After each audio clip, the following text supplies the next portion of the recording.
সারা রাজ্যে মতুয়া মহাসংঘের সাংগঠনিক শক্তি বৃদ্ধির উপর জোর দেওয়া হচ্ছে। তাদের লক্ষ্য পিছিয়ে পড়া মানুষগুলোকে সুযোগ সুবিধা প্রদানে সাহায্য করা। একেবারে পঞ্চায়েত স্তরে কমিটি গঠন করা হবে। রবিবার মতুয়া মহাসংঘের তরফে সাংবাদিক সম্মেলন করা হয় আগরতলা প্রেস ক্লাবে। উপস্থিত ছিলেন সংগঠনের রাজ্য সাধারণ সম্পাদক প্রকাশ চন্দ্র বিশ্বাস সহ আরো অনেকে। তিনি জানান, পশ্চিম জেলার পাশাপাশি অন্যান্য জেলা এবং মহকুমাগুলিতে সংগঠনের প্রচার ও প্রসার বৃদ্ধি করা হবে।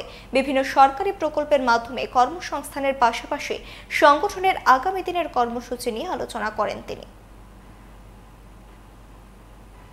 সংগঠন ছাড়া আমাদের এই পিছিয়ে পড়া মানুষ, দলিত এবং যারা আজকে সরকারি সুযোগ সুবিধা থেকে শুরু করে বিভিন্ন সুযোগ সুবিধা থেকে যারা বঞ্চিত, তারা যাতে সঠিক দিশা পায়।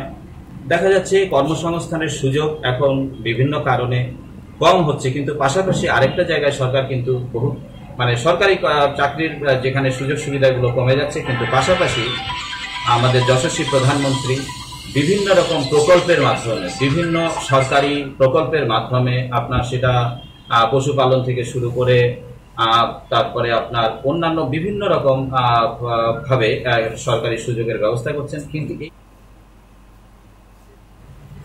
গ্রামে গঞ্জে বিভিন্ন জায়গায় সেই সুযোগ সুবিধাগুলো পৌঁছাচ্ছে না। তো আমাদের অল ইন্ডিয়া মতুয়া মহাসংঘ একই সঙ্গে যে শ্রী শ্রী ঠাকুর হরিচাঁদ ঠাকুর এবং গুরুচাঁদ ঠাকুর যে মতুয়া আদর্শ 12টা আদর্শ আমাদেরকে দিয়েছেন, সেটা মানুষের মধ্যে প্রচার করা।